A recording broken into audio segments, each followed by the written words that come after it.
Hello दोस्तों, आज हम इस वीडियो में लॉर्ड बॉबी की लाइफ के बारे में जानेंगे, कैसे वो फिल्मों में आए और उनका डाउनफॉल क्यों आया। तो चलिए शुरू करते हैं इस वीडियो को। बॉबी देओल का जन्म 27 जनवरी 1969 को मुंबई में हुआ था और बॉबी का असली नाम विजय सिंह देओल है और बॉबी के पिता बॉलीवुड के ही मैन धर्मेंद्र सिंह देओल हैं और बॉबी की मां का नाम प्रकाश कौर है। इनके अलावा धर्मेंद्र ने ड्रीम गर्ल हेमा मालिनी से दूसरी शादी की है। इस वजह से हेमा मालिनी बॉबी देओल की सौतेली मां हैं। बॉबी देओल के बड़े भाई बॉलीवुड के दमदार एक्टर सनी देओल हैं। सनी के अलावा बॉबी की 4 बहनें भी हैं, जिनमें से उनकी 2 सगी बहनें हैं, विजेता और अजीता। तो वहीं उनकी 2 सौतेली बहनें भी हैं, ईसा देओल और आहाना देओल। ईसा और आहाना हेमा मालिनी और धर्मेंद्र की बेटियां हैं। बॉबी देओल की वाइफ का नाम तान्या देओल है। इन दोनों के 2 बेटे हैं, जिनका नाम आर्यमान देओल और धर्म देओल है। बॉबी देओल ने अपनी शुरुआती पढ़ाई जमनाबाई नर्सरी स्कूल मुंबई और मेयो कॉलेज अजमेर राजस्थान से पूरी की थी। इसके बाद उन्होंने अपनी कॉलेज की पढ़ाई मीठीबाई कॉलेज से की। बॉबी ने चाइल्ड आर्टिस्ट के तौर पर भी काम किया है। उन्होंने धर्मवीर फिल्म में अपने पिता धर्मेंद्र के बचपन का रोल किया था।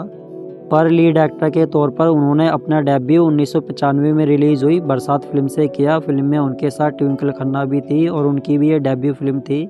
इस फिल्म को डायरेक्ट कर रहे थे राजकुमार संतोषी, जिन्होंने सनी देओल के साथ दामिनी, घातक और घायल जैसी सुपरहिट फिल्में की हैं। खैर, बरसात फिल्म रिलीज होते ही सुपरहिट साबित हुई और इस फिल्म के लिए बॉबी देओल को फिल्म फेयर का बेस्ट मेल डेब्यू अवार्ड भी मिला। बरसात के बाद बॉबी की अगली मूवी थी गुप्त, जो 1997 में आई थी और ये एक सस्पेंस थ्रिलर मूवी थी। इस मूवी में काजोल और मनीषा कोइराला भी थी और बॉबी की ये मूवी भी सुपरहिट रही। इसके बाद 90s में बॉबी ने कई और सुपरहिट फिल्में दी, जैसे कि सोल्जर, बादल और बिच्छू जैसी शानदार फिल्में। इस वक्त बॉबी का करियर टॉप पर था और वो हर फिल्म में अपनी एक्टिंग की छाप छोड़ रहे थे और उनके लुक्स और लॉन्ग कर्ली हेयर के लोग दीवाने हो गए थे। लेकिन 2002 के बाद उनका करियर ग्राफ नीचे गिर गया और उनकी एक के बाद एक मूवीज़ फ्लॉप होती गई, जैसे कि चोर मचाए शोर, चंपू और थैंक यू जैसी कई फिल्में। इसके बाद तो बॉबी को कोई अच्छी फिल्म नहीं मिल रही थी और एक वक्त तो ऐसा आया जब बॉबी के पास बिल्कुल भी काम नहीं था और वो घर पर बैठ गए।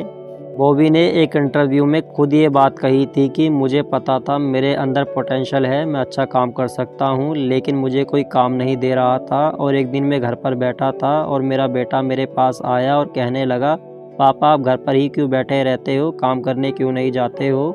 ये सुन के मुझे बहुत बुरा लगा, क्योंकि मैं अपने बेटे की नज़र में वो बनना चाहता था जो मेरी नज़र में मेरे पापा हैं। एक दिन एक पार्टी में बॉबी की मुलाकात सलमान खान से हुई और वो बॉबी को देखकर चौंक गए, क्योंकि उस वक्त उनकी काफ़ी बड़ी दाढ़ी थी और वो थोड़े से मोटे भी हो गए थे। इसके बाद बॉबी ने सलमान को सारी बात बताई और सारी बात सुनकर सलमान ने कहा, एक वक्त मेरा भी डाउनफॉल आया था और उस वक्त मेरी मदद सन्नी ने की थी। बस ये सुनते ही बॉबी ने कहा, आज तू मेरी मदद कर दे मामू।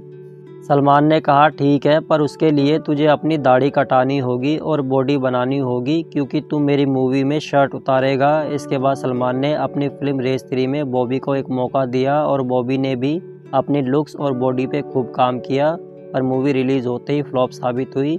लेकिन यहीं से ही बॉबी को एक नई ऊर्जा मिली। इसके बाद बॉबी ने हाउसफुल 4 में भी काम किया और अब वो वक्त आ गया जब आश्रम वेब सीरीज से बॉबी ने पहली बार एक नेगेटिव रोल किया बाबा निराला बनकर, और इस वेब सीरीज से बॉबी को एक नई पहचान मिली और इसके साथ लोगों का प्यार भी खूब मिला। जहां एक वक्त बॉबी रोमांटिक रोल ही करते थे, पर आज वो हर तरह के रोल कर रहे हैं और ऑडियंस आज उनके हर करैक्टर को बहुत पसंद कर रही है और उनकी एक्टिंग की खूब तारीफ कर रही है। इसका अंदाज़ा आप इस बात से लगा सकते हैं कि रणबीर की मूवी एनिमल के ट्रेलर में वो सिर्फ 7 सेकंड के लिए दिखाई दिए और उनका कोई डायलॉग भी नहीं था, लेकिन सिर्फ अपने एक्सप्रेशन से ही उन्होंने आग लगा दी। और कई लोग तो ये कह रहे हैं कि वो सिर्फ मूवी बॉबी को देखने के लिए जा रहे हैं। तो अब धीरे धीरे लॉर्ड बॉबी की ट्रेन पटरी पर आ रही है और हमें उम्मीद है कि बॉबी आगे भी ऐसी ही बढ़िया फिल्में करके और अपनी शानदार एक्टिंग से हमें आगे भी एंटरटेन करते रहेंगे। दोस्तों, अब अलविदा लेते हैं। आपको बॉबी देओल की कौन सी मूवी, गाने या करैक्टर पसंद है, कमेंट करके ज़रूर बताएं। और वीडियो अच्छी लगी हो तो लाइक कर देना और ऐसे ही वीडियो के लिए चैनल को सब्सक्राइब कर लेना। धन्यवाद।